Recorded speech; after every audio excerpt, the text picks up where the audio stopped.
सिद्धार्थ थे, अपने घर से निकले, उनने 3 घटनाएं देखी। एक वृद्ध व्यक्ति को देखा, उनके मन में प्रश्न आया, मैं भी होऊंगा क्या। उनने एक व्यक्ति को बीमार देखा, उनके मन में प्रश्न आया, मैं भी पड़ूंगा क्या। उनने एक व्यक्ति की शव यात्रा को निकलते देखा, मन में प्रश्न आया, मेरी भी निकलेगी क्या। और 3 प्रश्नों के साथ आंधी आई, सिद्धार्थ को गौतम बुद्ध बना करके चली गई। व्यक्ति के जीवन में ऐसे ही आंधियां आती हैं, और जो आंधियां आती हैं वो हमें सदा सदा के लिए बदलने के लिए आते हैं। आदि गुरु शंकराचार्य, उनकी जो माँ थी, उनके मन में एक सामान्य माँ की तरह से सपने थे। हमारी बहू आएगी, बहू के बाद हमारे पुत्र के बच्चे होंगे, नाती पोतों का मैं मुंह देखूंगी, ये सोचा करती थी। इतनी देर में एक आंधी आई, आदि गुरु शंकराचार्य को खींच करके ओंकारेश्वर ले गई, आदि गुरु शंकराचार्य के रूप में प्रतिष्ठित कर गई। उनके एक शिष्य थे आदि गुरु शंकराचार्य के, उनके पिता का नाम था भास्कर।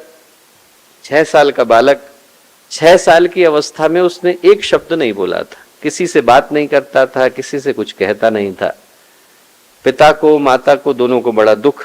दोनों आदि गुरु शंकराचार्य के पास पहुंचे, आप बड़े सिद्ध संत हैं, हमारे बच्चे के सिर पर हाथ रख देंगे, शायद बोलना शुरू कर दे। ये बोलता नहीं है। आदि गुरु शंकराचार्य ने बालक की आंखों में आंख डाल करके देखा, बात नहीं करता है। बोले हाँ, इसको पता नहीं है ये कौन है। जैसे ही ये बोलना था, वैसे ही उस बालक के मुंह से निकला, मनोबुद्धि अहंकार चित्तानि न हम, न च श्रोत्र जिह्वे न च घ्राण नेत्रे, चिदानंद रूप शिवोहम शिवोहम। न मैं मन हूं, न मैं बुद्धि हूं, न मैं चित्त हूं, न अंतःकरण हूं। मैं बाहर की इंद्रियां भी नहीं, मैं तो शिव रूप, मैं शुद्ध हूं, मैं निर्विकल्प हूं, मैं निष्पन्द हूं, मैं तो शुद्ध मुक्त आत्मा हूं। जैसे ही ये कहना था, पिता के चेहरे पर मुस्कुराहट आई, अरे हमारा पुत्र बोलने लग गया। खुशी खुशी उसे लेकर के घर को गए, माता पिता दोनों खुश। आदि गुरु शंकराचार्य का आशीर्वाद मिल गया है, अब हमारा पुत्र बोलेगा। 24 घंटे गुजारे, एक शब्द नहीं बोला।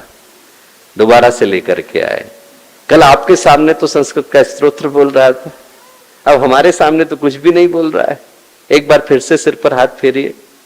आदि गुरु शंकराचार्य ने कहा कि ये कौन है। अरे हमारा पुत्र है, हम ही तो लेकर के आए थे। बोले नहीं नहीं, ध्यान से देखो, ये तुम्हारा पुत्र नहीं है। क्या बात करते हैं, हमने ही जन्म दिया है। बोले जन्म तुमने दिया है, पुत्र का शरीर है, आत्मा पुत्र की नहीं है। क्या बोल रहे। बोले याद करके देखिए कि जब ये 2 वर्ष का था तो क्या घटना घटी थी। याद किया माता पिता ने। 2 वर्ष का था, नदी में नहाने के लिए गए थे, और जैसे ही नहाने के लिए गए थे तो पुत्र का शरीर वहीं पर डूब गया, प्राण छूट गए। दोनों माता पिता कलप रहे थे।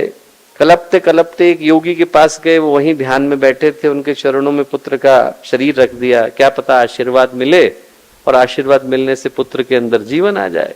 ये सोचकर पुत्र को माता पिता के चरणों में योगी के चरणों में रखा माता पिता ने।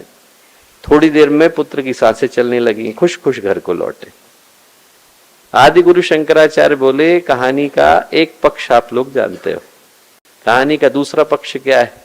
कहानी का दूसरा पक्ष ये है कि जब आप उस बालक को लेकर के उन महायोगी के चरणों में जाकर के गिरे तो उनके हृदय में करुणा आई, आपके आंसू उनसे देखे नहीं गए। पुत्र की आत्मा तो शरीर को छोड़ करके जा चुकी थी, उनने योग बल से अपनी आत्मा को निकाला और पुत्र के शरीर के अंदर प्रवेश किया। जिसको आप लेकर के लौटे हो वो योगी को लेकर के लौटे हो। बोले आपके पुत्र का शरीर जरूर है पर इसके अंदर आत्मा योगी की है, इसको योग यात्रा पर जाने दो। इसके जीवन में आंधी आ रही, वो जो आंधी थी उस योगी को खींच करके ले गई। आदि गुरु शंकराचार्य का द्वितीय शिष्य बनाया। यही ज्योतिर्मठ यहाँ से ज्यादा दूर नहीं है, जिसका कल ही नाम बदला, जोशीमठ से ज्योतिर्मठ हुआ, उसकी स्थापना करने वाले पहले संत बने।